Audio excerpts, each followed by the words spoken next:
Hello दोस्तों, नमस्कार। आज हम शुरू करते हैं हमारा छठा जो चैप्टर है वो है दहन और ज्वाला। छठा चैप्टर दहन और ज्वाला। अब दहन क्या होता है, ज्वाला क्या होती है और दहन कैसे होता है। दहन का शाब्दिक अर्थ हम देखें।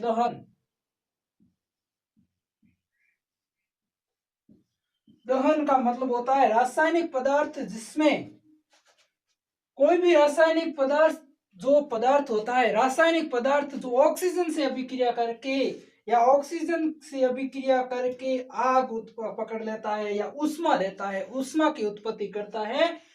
यानी वो रासायनिक पदार्थ जो ऑक्सीजन की उपस्थिति में अभिक्रिया करके ऊष्मा देता है, वो जो प्रक्रिया होती है वो कहलाती है दहन। और जो पदार्थ होता है वो कहलाता है दाह्य पदार्थ। दाह्य मतलब वो पदार्थ जो ऑक्सीजन से अभिक्रिया करता है, और ये जो प्रक्रिया होती है, ये जो काम होता है, वो ये जो क्रिया होती है वो कहलाती है दहन।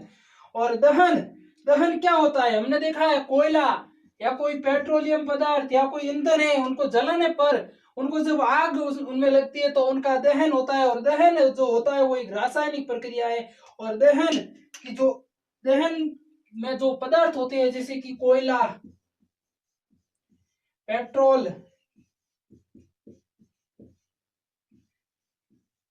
ऐसे कई पदार्थ होते हैं। डीजल होता है, पेट्रोल होता है, कोयला होता है। ये जो होते हैं ये ईंधन कहलाते हैं या दाह्य कहलाते हैं।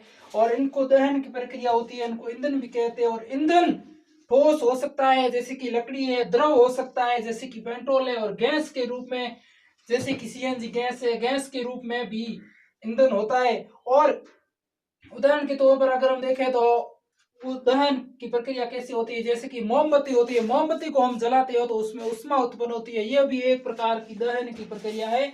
और इसी के साथ में दूसरा उदाहरण देखें तो आग से जलते व्यक्ति के कपड़े से ढकना, यह भी एक दहन की प्रक्रिया है। अब देखें कि दहन, हमने देखा कि किसी पदार्थ को ऑक्सीजन की उपस्थिति में जलाया जाता है तो वो प्रक्रिया दहन कहलाती है। और एक ताप होता है, वो होता है ज्वलन ताप। अब ये ज्वलन ताप क्या होता है, ज्वलन ताप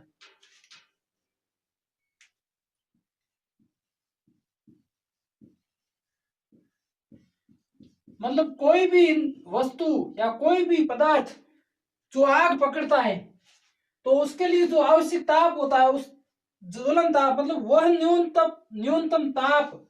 न्यूनतम ताप जिस पर कोई पदार्थ जलता है या उसमें ऊष्मा उत्पन्न करता है वो ज्वलन ताप कहलाता है।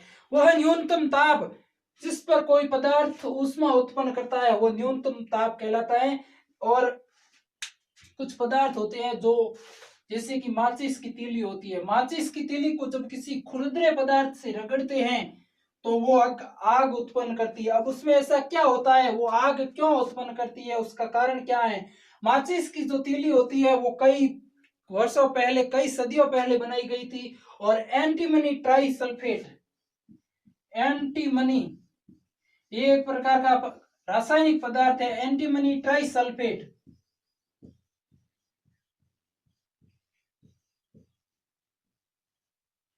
एंटीमनी ट्राई सल्फेट, और इसी के साथ में मिलाया जाता है पोटेशियम क्लोरेट।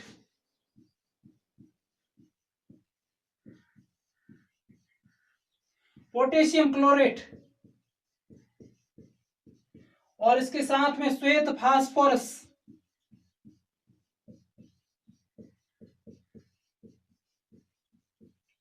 और ये तीनों और स्टार्च और गोंद साथ में मिलाया जाता है। और इन सबको मिलाकर एक लुगदी बनाकर माचिस की जो लकड़ी की तीली बनाई होती है उस तीली के सिरे पर रखा जाता है। और इसको जब माचिस के साइड में जो खुरदरी जगह होती है उससे रगड़ते हैं तो श्वेत फास्फोरस है वो श्वेत रंग की ज्वाला के साथ में जलता है और आग उत्पन्न करता है। और जब श्वेत फास्फोरस का जब इस माचिस की तीली में उपयोग करने लगा तो बड़े बड़े उद्योग होते हैं, वहां पर जब फास्फोरस ज्यादा मात्रा में होता है तो श्वेत फास्फोरस का उपयोग करने से बाद पास में पड़े फास्फोरस को आग लगने से खतरा रहता है। इसलिए इसकी जगह पर इसके साथ में इसका उपयोग न करके माचिस का जो साइड वाला हिस्सा होता है उसमें लाल फास्फोरस का उपयोग किया जाता है। और उसके साथ में जब इसको रगड़ते हैं तो वहां पर अग्नि उत्पन्न होती है और लाल फास्फोरस इनसे अभिक्रिया करके श्वेत फास्फोरस उत्पन्न करता है। और इसके बाद में हम देखें कि उदाहरण के तौर पर कि ये ऑक्सीजन से अभिक्रिया, कुछ पदार्थ होते हैं जो ऑक्सीजन से उपस्थिति में अभिक्रिया करके आग पकड़ लेते हैं। हम ये कैसे सिद्ध कर सकते हैं? प्रैक्टिकली तरीके से देखें तो एक बीकर को लेते हैं, बीकर कांच का जार होता है, कांच का जार लेते हैं और उसके अंदर एक मोमबत्ती रखते हैं और मोमबत्ती को जलाते हैं। मोमबत्ती को जलाते हैं तो खुले अलग अलग 3 जार लेने पर तीनों के अंदर अलग अलग तरीके से मोमबत्ती जलाई जाती है। तीनों के अंदर अलग अलग तरीके से मोमबत्ती जलाते हैं और इसमें तो हम सबसे पहले खुला रख देते हैं और इसके ऊपर हम एक जालीदार, बहुत ही महीन कणों वाली जालीदार बर्तन या कोई कपड़ा रख देते हैं और इसके ऊपर एकदम पैक कर देते हैं। और अपन देखते हैं कि ये जो खुली मोमबत्ती होती है ये तो जलती रहती है, लेकिन इसमें कम ज्वाला उत्पन्न होती है, मतलब ये इसकी तुलना में कम अग्नि आग उत्पन्न करती है। और ये जब इसको ऊपर से ढक देते हैं तो ये बुझ जाती है। कारण क्या है? इसको ऑक्सीजन मिल रही है, वातावरण में उपस्थित ऑक्सीजन इसको मिल रही है, लेकिन इसको ऑक्सीजन कम मात्रा में मिल रही है और इसकी बजाय इसको बिल्कुल भी ऑक्सीजन नहीं मिल रही है। ऑक्सीजन नहीं मिलने के कारण आप देखना ये बुझ जाती है। और आपने देखा होगा जब किसी चीज पर या किसी वस्तु पर आग लग जाती है, किसी आदमी किसी आग से कहीं पर कपड़े जल जाते हैं तो उसके ऊपर कपड़ा डाला जाता है, कपड़े से आग बुझाई जाती है। क्यों बुझाई जाती है? कपड़े से ऑक्सीजन की क्रिया, कपड़ा ऊपर डालने से ऑक्सीजन एकदम आनी बंद हो जाती है, जिससे उससे आग पकड़ना, आग बुझ जाती है।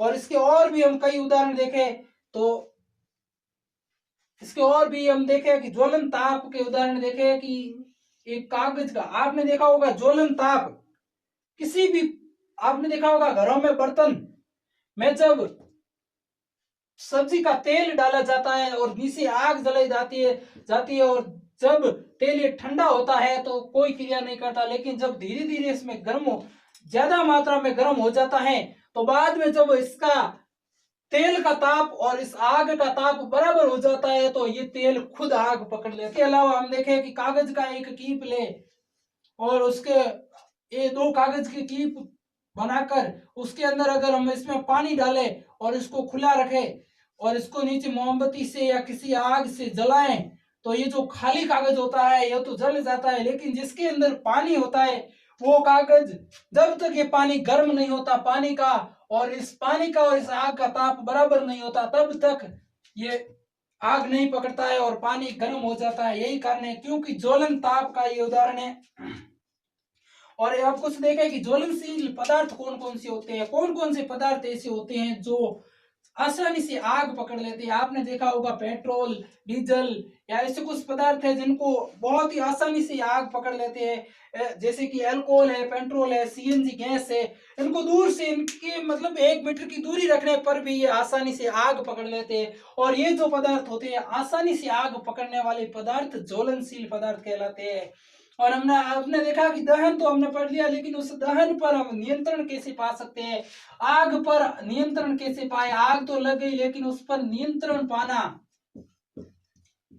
क्योंकि जब छोटी आग होती है या कपड़ों पर आग लग जाती है या छोटी मोटी आग होती है उसको तो हम आसानी से पानी डालकर बुझा सकते हैं, लेकिन जब बड़ी मात्रा में आग लगती है और उसको पानी से हम नहीं बुझा सकते, उसके लिए हेल्पलाइन सेवा होती है जिसे फायर ब्रिगेड बोलते हैं या अग्नि सेवा बोलते हैं, उसको कॉल किया जाता है, उसको संपर्क किया जाता है और वो अग्नि सेवा यंत्र की अग्नि सेवा गाड़ी आती है और उसमें पानी भरा हुआ होता है और वो पानी, ज्यादा मात्रा में पानी डालकर बड़े क्षेत्र में लगी हुई आग को बुझाते हैं। और आग को कैसे बुझाते हैं? आपने देखा होगा आग जब पानी फुल स्पीड के साथ में फेंका जाता है तो पानी नमी में बदल जाता है और जहां पर आग लगी होती है वहां पर चारों तरफ जब नमी फैल जाती है, नमी के फैलने से ऑक्सीजन उसके पास में कम हो जाती है और ऑक्सीजन के कम होने के कारण में आग बुझ जाती है। यही कारण है कि पानी डालने पर आग आसानी से बुझ जाती है या जल डालने से उसके अंदर आग जो गर्म होती है वो ठंडी पड़ जाती है, ज्वलनशील पदार्थ होती है वो ठंडी पड़ जाती है। और आग उत्पन्न करने के लिए क्या क्या चीज है, आग किस चीज से उत्पन्न होती है, आग कौन कौन सी चीजों से उत्पन्न होती है। आग में जो मुख्य रूप से चीज होती है वो ईंधन होना जरूरी है। ईंधन, वायु, ऑक्सीजन और ऊष्मा। ईंधन, वायु और ऊष्मा, इन तीनों चीजों का कहीं पर भी आग लगने के लिए इन तीनों चीजों का होना बहुत ही जरूरी है। और ये तीन चीजें, ये जो ऊष्मा होती है ईंधन का ताप उसके ज्वलन ताप से अधिक करने हेतु ईंधन का ताप, ये जो ईंधन होता है ये जलता है और इसका ताप ज्वलन ताप से अधिक करने हेतु ऊष्मा उपयोग में ली जाती है और ऑक्सीजन की सप्लाई करने हेतु वायु उपयोग में ली जाती है। अब सामान्यतः जब आग लग जाती है और आग को बुझाने के लिए ईंधन को हटा नहीं सकते, क्योंकि अगर किसी बड़े भवन में आग लग जाए तो वो भवन खुद ही एक ईंधन होता है, तो उस भवन को तो हटा नहीं सकते।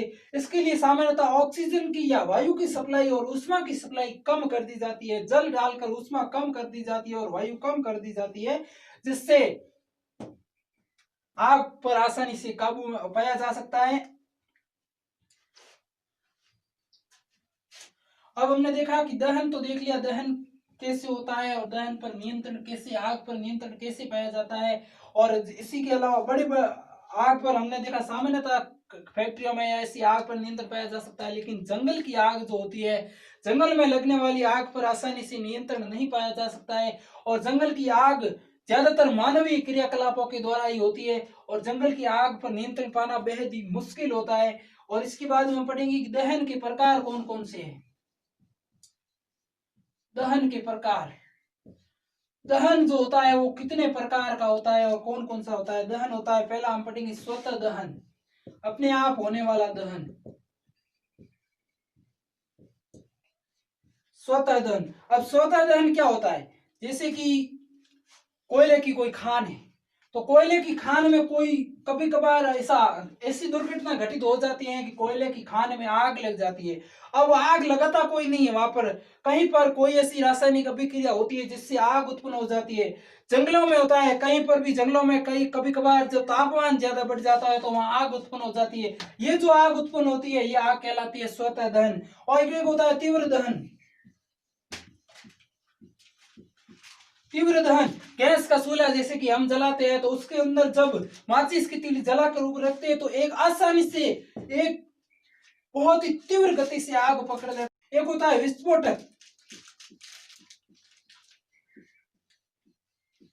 अब विस्फोटक हमने देखा होगा दीपावली या किसी उत्सव पर फटाके जो फोड़े जाते हैं उन फटाकों के अंदर एक विस्फोटक पदार्थ भरा होता है और ये जो अभिक्रिया जो होती है उच्च दाब के साथ में रासायनिक पदार्थ का विस्फोट होना, ये विस्फोटक कहलाती है।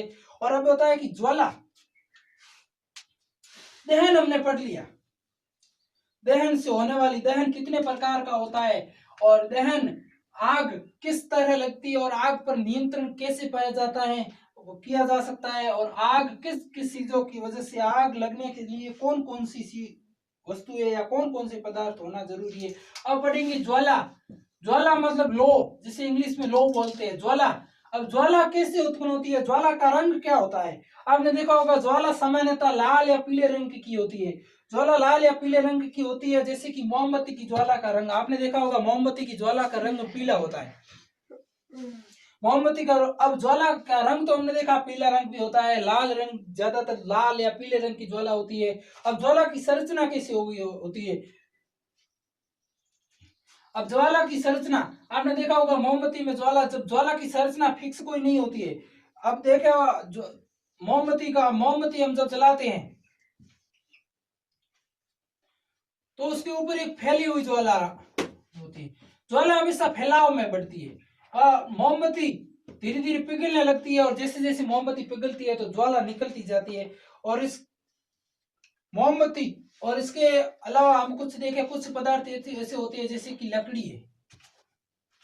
अब लकड़ी का कोयला जलाने पर, लकड़ी का कोयले को अगर जलाते हैं तो वो ऊष्मा नहीं देता है, वो वाष्पित नहीं होता है, बल्कि अगर हम मोमबत्ती को जलाए तो मोमबत्ती वाष्प के रूप में फैलती जाती है और धीरे धीरे समाप्त होती जाती है। जैसे कि ईंधन में उपयोग आने वाला पेट्रोल डीजल है उनका जब उपयोग करते हैं तो वो पीछे उनके अवशेष नहीं बचते, वाष्प के रूप में बदलते जाते हैं। लेकिन अगर हम जैसे कि लकड़ी का उपयोग करें, लकड़ी काष्ठ के रूप में पाई जाती है, और इसका हम उपयोग करें तो पीछे कोयला ईंधन के रूप में बचता है। लेकिन मतलब ये वाष्पित नहीं होता है। और मोमबत्ती है, डीजल है, पेट्रोल है, ये ईंधन के रूप में ज्यादातर ये पदार्थ उपयोग में आते हैं, तो ये एक वाष्पित पदार्थ होती है। लेकिन लकड़ी जो है एक अवाष्पित पदार्थ होती है। और अब ज्वाला का आपने देखा होगा, ज्वाला की संरचना के रूप में देखें तो ज्वाला का जो दीप्त क्षेत्र होता है, ज्वाला हम एक मोमबत्ती के उदाहरण के द्वारा देखेंगे कि मोमबत्ती में, ये मोमबत्ती की ज्वाला है। अब मोमबत्ती की ज्वाला में ये जो दीप्त क्षेत्र होता है, दीप्त क्षेत्र और अदीप्त क्षेत्र, दीप्त क्षेत्र ये और अदीप्त क्षेत्र। अब दीप्त क्षेत्र किस कारण होता है? दीप्त क्षेत्र कार्बन के कारण होता है। अब दीप्त क्षेत्र कार्बन के कारण होता है। कार्बन के कारण देखें तो दीप्त क्षेत्र में कार्बन का अगर हम देखें किस तरह से साबित कर सकते हैं कि कार्बन यहाँ पर होता है। आप देखना, आप मोमबत्ती को जलाकर उसके ऊपर एक गत्ता रखिए और धीरे धीरे यहाँ पर एक लोहे का या कोई भी ऐसा गत्ता रखिए, और गत्ते पर धीरे धीरे आप लास्ट में देखेंगे यहाँ पर काले रंग का पदार्थ जमा हो जाता है। ये एक दीप्त क्षेत्र से उत्पन्न होने वाला कार्बन है। ये जो बाहरी जो क्षेत्र होता है ऊपर वाला, ये दीप्त क्षेत्र कहलाता है। और दीप्त क्षेत्र कहलाता है, और दीप्त क्षेत्र में कार्बन की मात्रा होने के कारण ये काले रंग का ऊपर जमा हो जाता है। और ये जो अदीप्त क्षेत्र होता है, इस अदीप्त क्षेत्र की उस क्षेत्र में ताप बहुत ही ज्यादा होता है। आप देखना, आप एक कांच की छड़ लेकर यहाँ पर जलाना, और आप देखना धीरे धीरे छड़ का जो पिछला सिरा होता है ये लाल तप्त हो जाता है, क्योंकि ये जो अदीप्त क्षेत्र होता है इसमें तापमान ज्यादा होने के कारण। और आपने देखा होगा कि सुनार जो होता है, सोना पिघलाने के लिए जो फूंकनी होती है, उस फूंकनी का जो अगला सिरा होता है उस सोने को पिघलाने के लिए उस ताप का उपयोग करता है। क्योंकि अदीप्त ताप का जो अदीप्त क्षेत्र होता है, मोमबत्ती में किसी भी ज्वाला का जो निचला हिस्सा होता है ये अदीप्त क्षेत्र होता है। अदीप्त क्षेत्र में तापमान ज्यादा होने के कारण इस क्षेत्र का उपयोग ज्यादा सुनार फूंकनी में करता है। और ऊपर वाला क्षेत्र होता है, इस क्षेत्र में कार्बन की मात्रा ज्यादा होती है।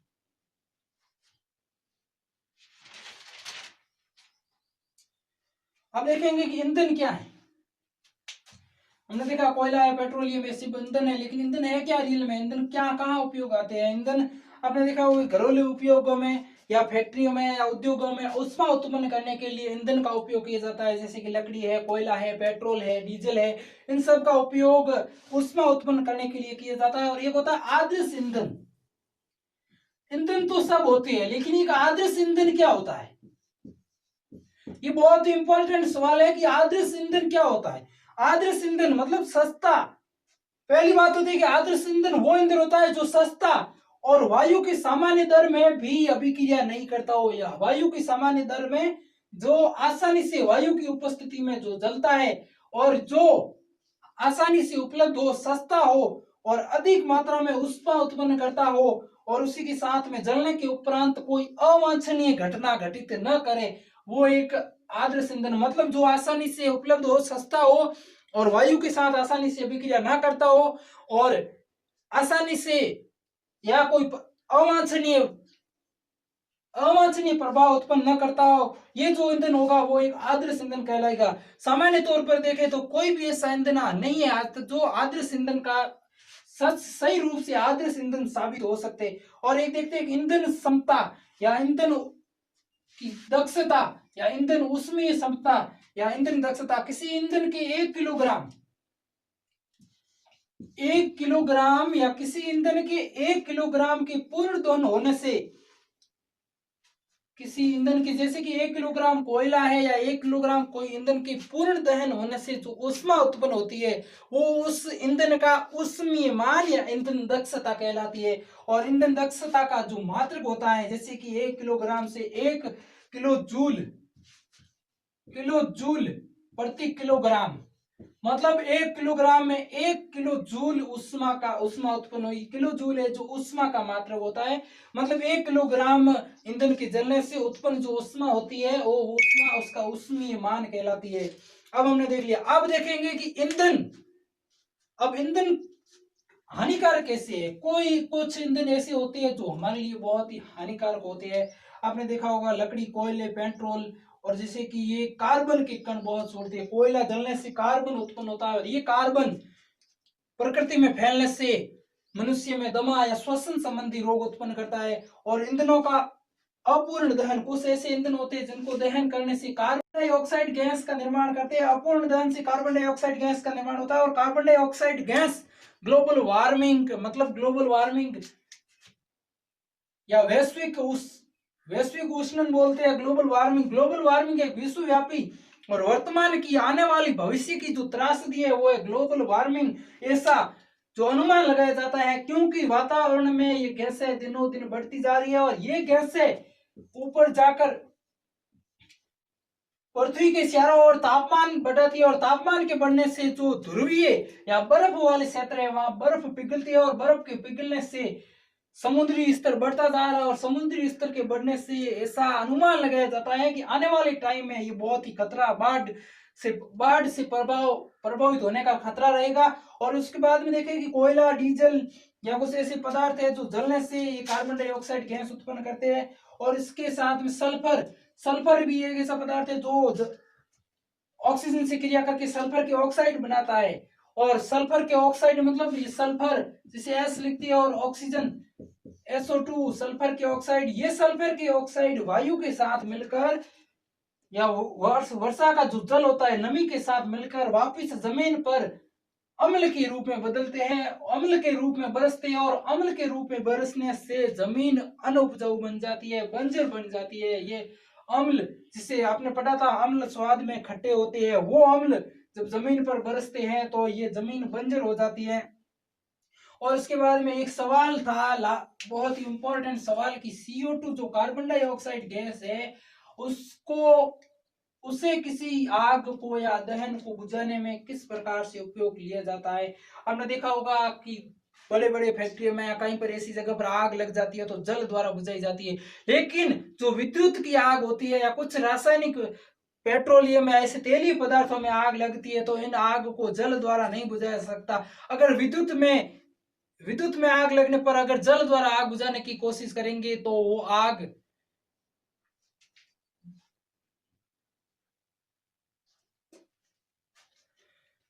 उस आग में विद्युत में अगर जल द्वारा विद्युत में लगी आग को बुझाने की कोशिश करेंगे तो जल में विद्युत का चालन होने लग जाएगा। लेकिन आग को जल द्वारा उस आग को नहीं बुझा सकते। और एक जो पेट्रोलियम पदार्थ होती है, तेलीय पदार्थ होते हैं, उनमें लगी आग को बुझाने के लिए हमने देखा कि जल जो होता है तेल की तुलना में हल्का होता है, वजन में घनत्व जल का कम होता है, जिससे जल नीचे दब जाता है और ऊपर का जो तेलीय पदार्थ है वो ऊपर आ जाता है, जिससे इस आग को नहीं बुझाया जा सकता। अब इस आग को किस तरह से बुझाया जाता है? इस आग को बुझाने के लिए कार्बन डाइऑक्साइड गैस का उपयोग किया जाता है। अब कैसे किया जाता है?